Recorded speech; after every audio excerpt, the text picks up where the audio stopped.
Évangile de Jésus-Christ selon saint Jean, chapitre 12, versets 12 à 16. En ce temps-là, quelques jours avant la Pâque, la grande foule venue pour la fête apprit que Jésus arrivait à Jérusalem. Les gens prirent des branches de palmier et sortirent à sa rencontre. Ils criaient « Hosanna !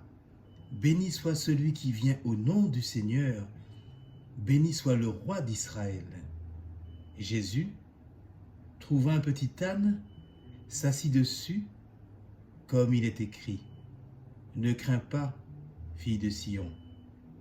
Voici ton roi qui vient, assis sur le petit d'une ânesse. » Cela, ses disciples ne le comprirent pas sur le moment.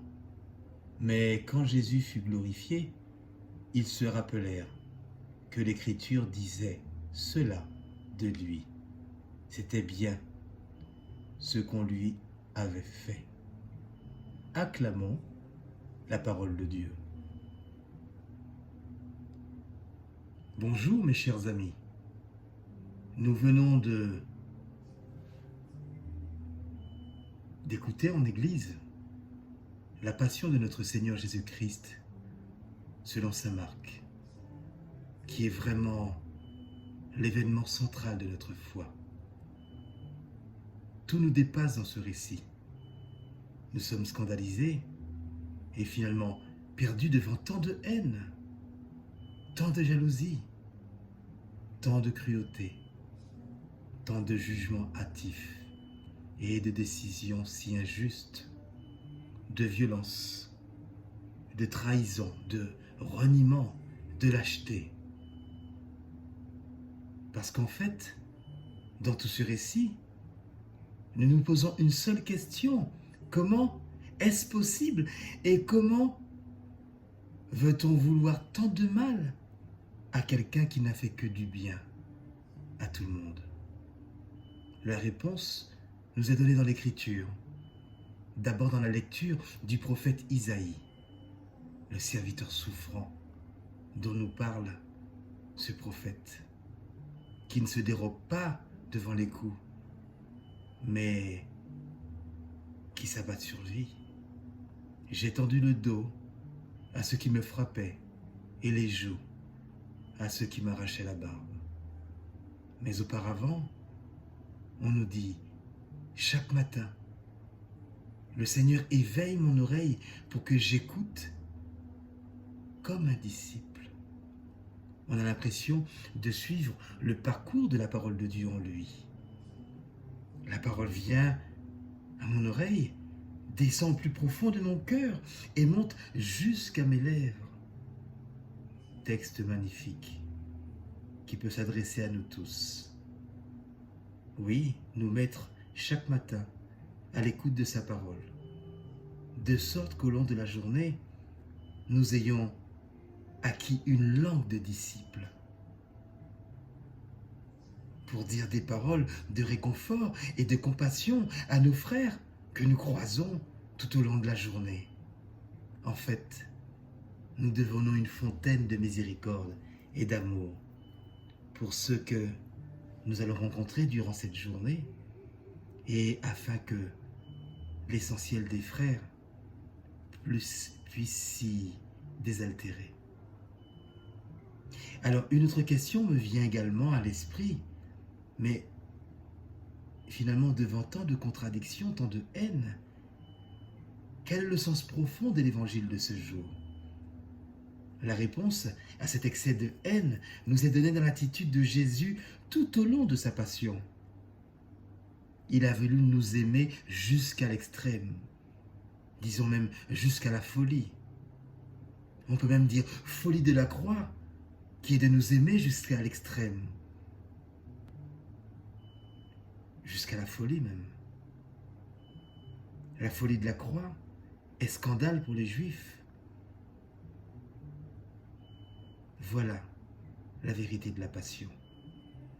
Un amour qui sera capable d'emporter, de dépasser tous ces débordements de colère, de violence.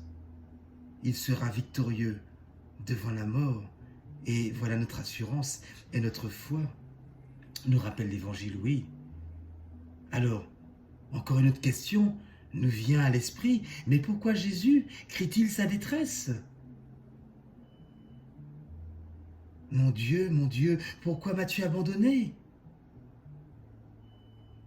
Parce que vrai Dieu et vrai homme, Jésus a été en proie au doute dans toute sa chair.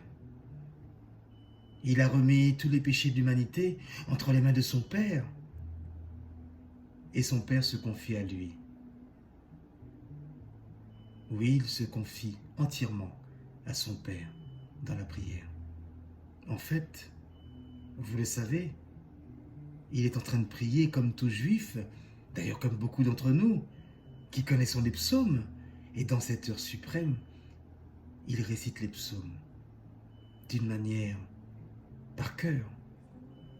Évidemment, quand il arrive dans ce premier verset du psaume 21, Jésus est saisi jusqu'au plus profond de sa chair, parce que c'est exactement ce qu'il est en train de vivre. Et cette phrase devient pour lui un cri. Mon Dieu, pourquoi m'as-tu abandonné? Les chiens me cernent. Pourtant, si nous poursuivons la lecture de ce psaume, nous entendons un petit peu plus loin. Maintenant, tu m'as répondu. Tu es avec moi et tu ne m'abandonneras pas. Oui, bien-aimé du Seigneur, Jésus a eu le sentiment d'être abandonné. En même temps, il sait qu'il ne peut pas s'en remettre aux mains des hommes. Ce qu'il sait, c'est qu'il a tout donné pour son Père. Il a entièrement donné sa confiance à son Père. C'est pour ça qu'il s'en remet à lui. Dans ses mains, on sait que la vie continuera de jaillir. D'ailleurs, après ce passage, dans ce récit cruel de la Passion, le dénouement nous est donné par le centurion, un païen qui nous dit cette parole admirable. Vraiment, cet homme était le Fils de Dieu.